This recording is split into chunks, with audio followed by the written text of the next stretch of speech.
Hello aspirants. तो आज के वीडियो में हम सिर्फ ये डिस्कस करने वाले हैं कि किस वे में हमें मॉक्स को अप्रोच करना चाहिए ताकि जो हमारा स्कोर है वो अच्छा खासा बना हुआ रहे। ठीक है, तो सबसे पहली चीज ये जान लो, अगर तुम मॉक देने बैठ रहे हो तो एकदम सिंसियरली डेडिकेटली देना। तुम्हें लग रहा है कि यार प्रिपरेशन हो गया तो थोड़ा सा टाइम पास कर लेता हूँ मॉक्स के साथ, वो चीज मत करो। तुम्हें लग रहा है कि यार मेरी प्रिपरेशन पूरी हो चुकी है, this is the right time to start with mocks, to give mocks, तो तब जाके बैठो और कंप्लीट डेडिकेशन के साथ उस मॉक को करना। ऐसे सोचना कि यही मॉक पेपर मेरा रियल एनडीए का पेपर होने वाला है। जब इस मेंटालिटी के साथ करोगे ना सब, तो ऑटोमेटिकली चीज़ें निखर के आएंगी। तो सबसे पहली चीज़, जब भी हम मॉक देते हैं या हम एनडीए के पेपर की बात करते हैं तो उसमें मैथ्स होता है और गैट होता है, राइट। तो मैथ्स में हमारा टाइम लिमिट पंगा देता है, गैट इतना पंगा नहीं देगा। क्यों? क्योंकि गैट में क्या होता है, हम क्वेश्चन रीड करते हैं और टिक टिक मारते हुए चलते हैं। मैथ्स में क्वेश्चन सॉल्व करने होते हैं, चेक करना होता है कि राइट है नहीं है, कॉन्सेप्ट फॉर्मूले सब कुछ याद करना होता है, राइट। तो जब भी तुम मॉक टेस्ट दे रही हो स्पेसिफिकली मैथ्स का, ठीक है, जब भी तुम मैथ्स का मॉक लगाने जा रहे हो ना, तो मेक श्योर तुम सिर्फ और सिर्फ कितना टाइम मॉक दे रहे हो तो टाइम लिमिट के साथ ही देना। टाइम लिमिट के साथ नहीं करना है तो करो ही मत। टाइम लिमिट लगाओगे तुम 2 आवर्स का। अब तुम्हारे मन में क्वेश्चन आएगा कि यार मिलते उधर 2 आवर 30 मिनट्स है, तो हम यहाँ पे सिर्फ 2 आवर्स के साथ क्यों क्यों जाए। देखो, अगर हम एकदम बात करेंगे उससे रिलेटेड, एनडीए में जब तुम पेपर देने बैठते हो एनडीए का, तो तुम्हें वहाँ पे ओएमआर शीट पे मार्क करना होता है, राइट। तो यहाँ पे ओएमआर मार्किंग में बहुत ज़्यादा टाइम वेस्ट होता है। तो अगर हम पकड़ के चलते कि 30 मिनट भी हमारा ओएमआर मार्किंग में जा रहा है तो हमारे पास 2 आवर्स है, राइट। तो 2 आवर्स में हम कितने क्वेश्चन सॉल्व कर पाते हैं वो ज़्यादा मैटर करता है अब हमारे लिए। अब देखो, जब तुम रियल पेपर में जा रहे हो, अगर तुम्हारा ओएमआर मार्किंग अच्छा सा हो जाता है तो 30 मिनट में भी कुछ टाइम मिलेगा तुम्हें एक्स्ट्रा, जिसमें तुम एक्स्ट्रा क्वेश्चन सॉल्व कर पाओगे, तो वो सोने पे सुहागा हो जाएगा। बट फिलहाल के तुम्हारे पास टाइम कितना है, you just have 2 hours. 2 hours में ही तुम्हें मैथ्स के मॉक देने हैं। अब जब तुम मैथ्स के मॉक दोगे ना, तुम्हें कुछ चीजें ध्यान में रखनी है। मॉक टेस्ट सिर्फ मॉक टेस्ट देने के लिए नहीं होते हैं, यहाँ पे कुछ एनालिसिस करने हैं। बेसिकली देखो, अब दो केसेस अराइज हो सकते हैं। अगर तुम टाइम लिमिट सेट नहीं करते, ठीक है, तो तुम्हारे साथ क्या हो सकता है, तुमने बहुत सारे क्वेश्चन सॉल्व कर लिए, ठीक है। अब हम क्या है सोचो, मॉक से ना दो चीजें निकल के आएंगी, एक आएगी स्पीड और एक पता चलेगा एक्यूरेसी, ठीक है। अब मेरी बात सुनो, तुमने 2 आवर में 100 क्वेश्चंस कर लिए। कितने क्वेश्चंस कर लिए? 100 क्वेश्चंस तुमने 2 आवर में 100 क्वेश्चंस कर लिए। तुम्हारी स्पीड तो बढ़िया है यार एकदम। बट दो दो 2 आवर में तुमने 100 क्वेश्चंस किए। 100 क्वेश्चंस में सिर्फ और सिर्फ 30 राइट है। कितने राइट है? 30 राइट है, और बाकी 70 तुम्हारे रॉन्ग है, ठीक है।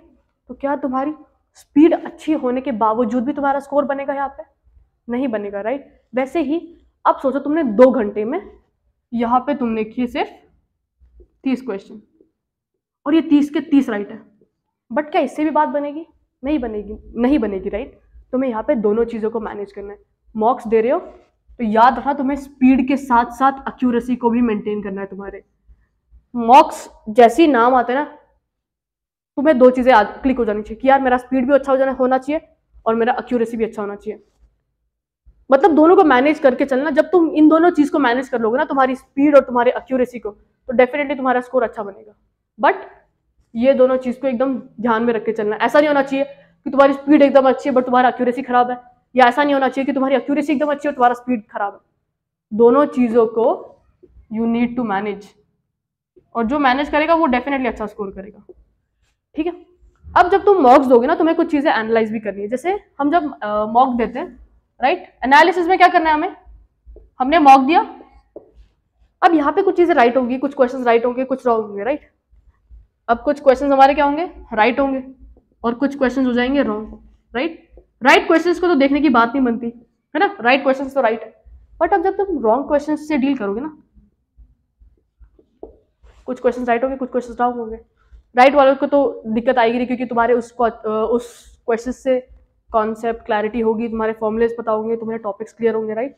बट जब रॉन्ग क्वेश्चन आएंगे ना, तुम्हारे दो चीजें अराइज होनी चाहिए दिमाग में कि यार ये जो क्वेश्चन रॉन्ग हुआ है वो किस वजह से हुआ है। क्या मेरी सिली मिस्टेक थी उसमें, राइट। क्या मेरी सिली मिस्टेक थी, या मैंने फॉर्मूला गलत लगा दिया, या मैंने वैल्यूज गलत देख ली, या मेरी कैलकुलेशन गलत जा रही है, ठीक है।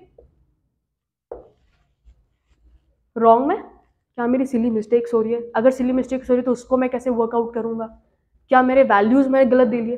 अगर वैल्यूज गलत ली तो क्या ये एकदम गंदी सी सिली मिस्टेक है जिसपे तुम आराम से वर्कआउट कर सकते हो। उसके बाद कैलकुलेशन पार्ट मेरा वीक जा रहा है, क्या मेरे कैलकुलेशन गलत आ रही है, क्या मेरे 9 की जगह मैंने 10 पे टिक कर दिया, राइट। तो रॉन्ग क्वेश्चन में तुम्हें ये इन चीज़ों को एनालाइज करना है। अब कुछ क्वेश्चंस तुमने सॉल्व किए, राइट। अब कुछ क्वेश्चंस ऐसे भी होंगे जिन्होंने जो तुम छोड़ दोगे, राइट। कुछ क्वेश्चंस ऐसे होंगे जिसको तुम छोड़ दोगे।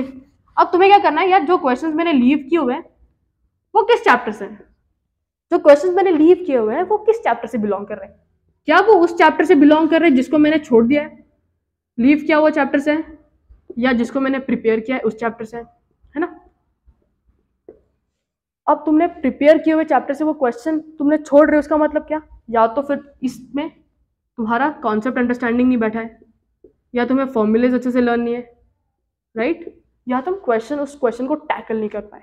ठीक है, अगर तुमने जो चैप्टर प्रिपेयर नहीं किया उसमें से वो क्वेश्चन आ रहा है तो कुछ टेंशन वाली बात नहीं, बट अगर तुमने उस चैप्टर को एकदम अच्छे से प्रिपेयर किया तभी भी तुम वो क्वेश्चन को छोड़ रहे हो या गलत कर रहे हो, ये बहुत बड़ा डिफरेंस क्रिएट कर देगा। ठीक है, तो तुम्हें क्या करना है, अगर तुम्हें लग रहा है कि यार ये क्वेश्चन मेरा रॉन्ग हो गया है या ये क्वेश्चन मैंने प्रिपेयर करने के बाद भी छोड़ दे रहा हूँ, तो तुम्हें उस चीज़ को एनालाइज करना है उसी टाइम पे।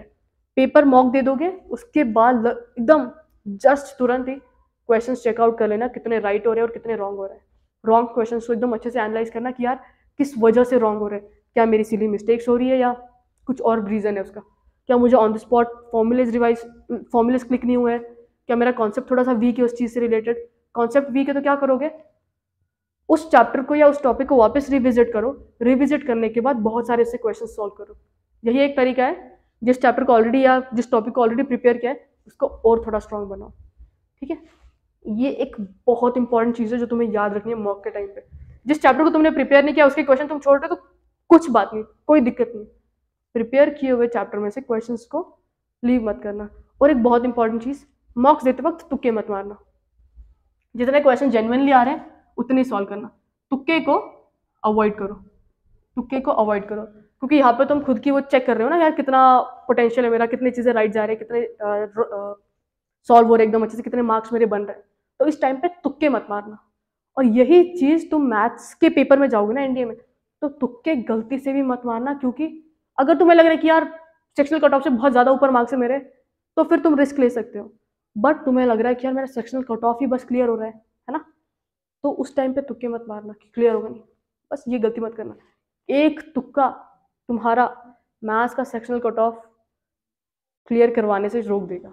ठीक है, ये चीज़ याद रखना, तुक्के बिल्कुल मत मारना, तुक्के मारोगे तो तुम्हें फिर बाद में टेंशन हो जाएगा यार क्लियर होगा नहीं होगा, क्लियर होगा नहीं होगा। तो to be at a safer side, अगर तुम्हारा सेक्शनल कट ऑफ से बहुत ज़्यादा स्कोर है तो जाओ तुक्के मारो, बट तुम्हें लग रहा है कि यार सेक्शनल कट ऑफ क्लियर होने के थोड़े से मेरी दिक्कत है, तो उस टाइम पे तुक्के मत मारो। तुम गैट में तुक्के मारो चलेगा, बट मैथ्स के टाइम पे नो रिस्क। ठीक है, तो मॉक्स को यही एक बेस्ट तरीका है जिसके तुम कर सकते हो। मॉक्स करो, टाइम लिमिट, जब तुम टाइम प्रेशर में रहोगे ना तभी चीज़ें सॉर्ट आउट होगी, क्योंकि यहाँ पे तुम टाइम प्रेशर में सॉल्व नहीं कर रहे हो, तुम डायरेक्ट एनडीए में जाकर टाइम प्रेशर में करोगे तो ऑलरेडी तुम हड़बड़ाने लग जाओगे। सो इट्स बेटर कि अभी से प्रैक्टिस करो with time limit. Time limit सिर्फ 2 आवर्स का देना, 2 आवर 30 मिनट्स मत देना, क्योंकि तुम्हारे 30 मिनट्स OMR मार्किंग में वेस्ट हो जाएंगे। सो इट्स बेटर 2 आवर्स में करो। ठीक है, उसके बाद मॉक्स सॉल्व करते हो तुम्हें 2 बहुत इंपॉर्टेंट चीज़ें याद रखनी है, that is your speed and your accuracy. Speed और एक्यूरेसी दोनों अच्छी होनी चाहिए, ऐसा नहीं कि तुम्हारी स्पीड अच्छी और एक्यूरेसी खराब है, या एक्यूरेसी बहुत अच्छी और स्पीड एकदम खराब है। दोनों को मैनेज आउट करना, जिसने ये चीज़ कर लेना, स्पीड और एक्यूरेसी को मैनेज कर लेना, वो ऑटोमेटिकली एकदम बढ़िया सा स्कोर कर लेगा। Hope you like the video guys, अच्छे से प्रिपरेशन करते रहो।